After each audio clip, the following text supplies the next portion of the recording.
everyone, my name is Heather Koering, and I am an attorney with Eastlund, Solstad, Cade, and Hutchinson. We're located in Savage, Minnesota. I first became involved with MOCA in 2002. At that time, MOCA was working out of founder Molly Cade's house, and Molly decided that they needed more space. They were taking over the garage, the basement, all over the house. And as her husband, Joe Cade, who's one of the other attorneys in our office, Joe tells the story a little different. He says, Molly was taking over the house, I had to kick her out. So whichever story it is, there's some sort of combination between that. But anyway, they outgrew Molly's house, and then they came to have take over one of the offices in our office. So that's how I first became familiar with MOCA. Okay. Next, let's talk about our final essential estate planning document. And there's not a sample for these because these all are pretty personal to each individual. And so what I'm talking about is a will. What is a will? A will is the primary document that you use to transfer your assets upon death to whomever you decide your beneficiaries should be. Wills are great because you can decide who gets your property, how much they get of your property, when they get your property, how they get your property, who's in charge of managing or administering your estate. That's called the personal representative. Most people have heard it as the executor or the administrator of your estate.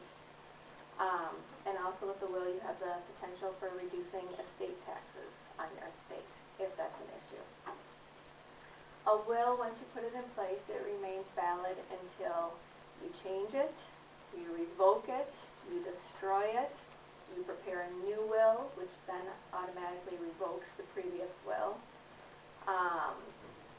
And so it stays in place for quite a long time, and it takes an affirmative act on your part to undo that will.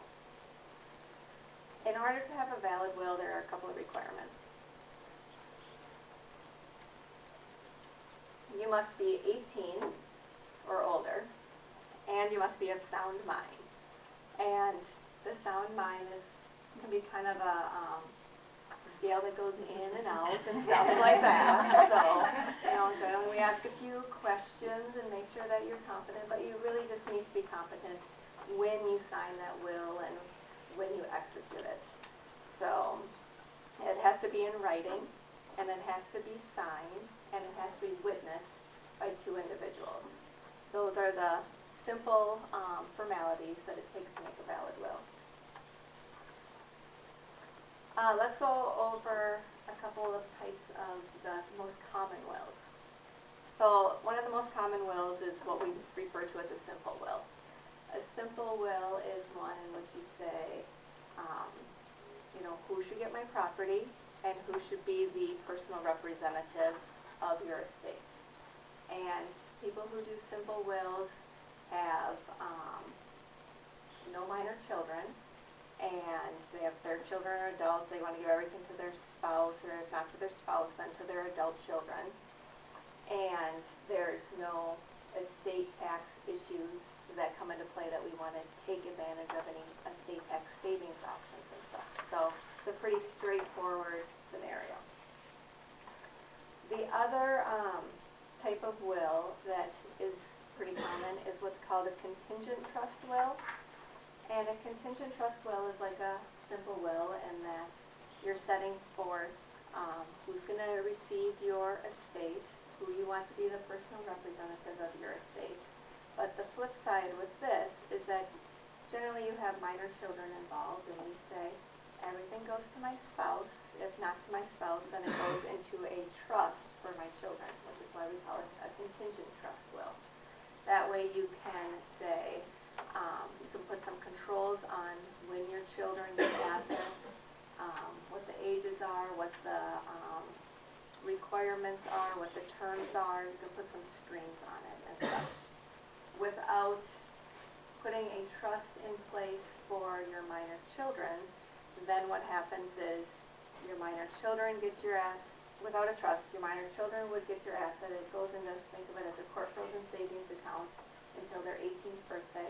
They then walk down to the courthouse with their driver's license that says, hey, look, I'm 18. The court says, oh, congratulations, here's your money, turns it over, and off they go to, in my day, it was Mystic Lake where we all went.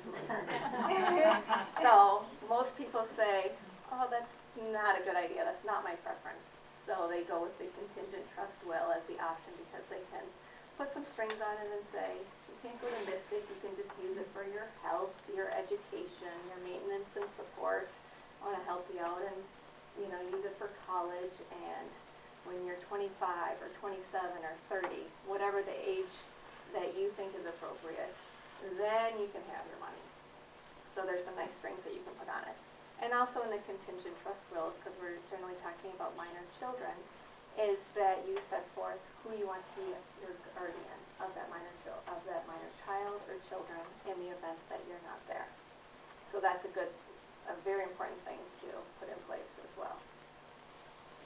The third and final one that I want to just touch on is a little bit more complex, and they're referred to as a disclaimer trust will or credit trust wills or AB trust wills. They're all a little bit different, but they have the same general premise behind them in that we have a person with some sort of taxable estate that they're saying to be subject to estate tax at death, and we want to implement some estate tax savings tools and options in those wills to shelter as much of their funds and much of their assets as we can to pass to the family without paying estate taxes. And those are pretty complicated and in-depth and vary a lot depending on the situation. So that's as far as I'm going to go into those right now. But so I hope that gives you a lot of good information about what I deem to be the essential estate or the essential legal documents. Again, the healthcare directive, the financial power of attorney document, and then a will.